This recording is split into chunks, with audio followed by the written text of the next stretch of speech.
بسم اللہ الرحمن الرحیم، پیج 519، معارف القرآن جلد اول، سورۃ البقرہ نمبر 2، پیج 218، اور ہیڈنگ ہے اشہر حرم میں قتال کا حکم، یعنی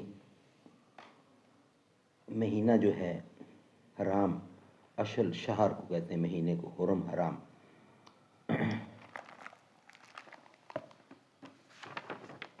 معارف القرآن جلد اول، سورۃ الفاتح سے لے کر سورۃ البقرہ، پارہ اول تک، پارہ تیسرا، رکوع 8واں۔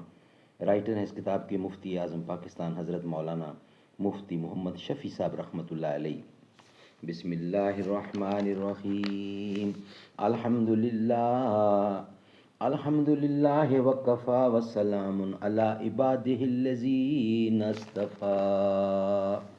قال النبی صلی اللہ علیہ وسلم، خیرکم من تعلم القرآن وعلمہ۔ بہترین لوگ وہ ہیں جو خود بھی قرآن پڑھیں، دوسروں کو پڑھائیں، سکھائیں اور لکھائیں۔ چمک اٹھا جو ستارہ تیرے مقدر کا، حبش سے تجھ کو اٹھا کر حجاز میں لایا۔ ہوئی اسی سے تیرے غم کدے کی آبادی، تیری غلامی کے صدقے ہزار آزادی۔ اشہر حرم میں قتال کا حکم مذکورہ آیات میں سے دوسری آیات اس پر شاہد ہے کہ اشہر حرم یعنی 4 مہینے رجب، ذی الحجہ، محرم میں قتال حرام ہے۔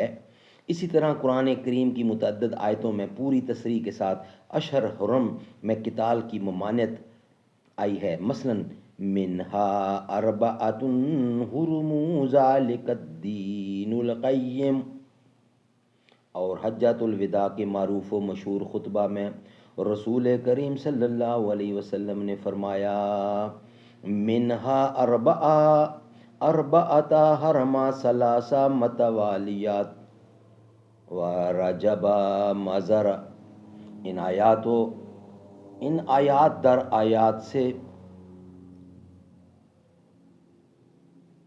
ثابت ہوتا ہے، ان آیات وردایات سے ثابت ہوتا ہے، یعنی یہ آیات اور جتنی روایات ہیں، ان آیات اور روایات سے ثابت ہوتا ہے کہ مذکورہ 4 مہینوں میں قتال حرام ہے اور یہ حرمت ہمیشہ کے لیے ہے۔ اور امام تفسیر عطا بن ابی رباح رحمۃ اللہ قسم کھا کر فرماتے ہیں کہ یہ حکم ہمیشہ کے لیے باقی ہے، اور بھی متعدد حضرات تابعین اس حکم کو ثابت غیر منسوخ قرار دیتے ہیں، مگر جمہور فقہ کے نزدیک اور بقول جساس عام فقہا امصار کے مسلک پر یہ حکم منسوخ ہے، اب کسی مہینے میں قتال ممنوع نہیں۔ ناظرین، انشاءاللہ نیکسٹ ویلاگ میں اس کے اوپر بقیہ روشنی ہم ڈالیں گے، ابھی یہ اس کا حصہ چل رہا ہے۔ دربار رسالت کی کیسی وہ گھڑی ہوگی، حسان کے ہونٹوں پر جب نعت نبی ہوگی۔ ابو بکر عمر ہوں گے، عثمان و علی ہوں گے، حسنین کے نانا کی کیا بزم سجی ہوگی۔ دربار رسالت کی کیسی وہ گھڑی ہوگی۔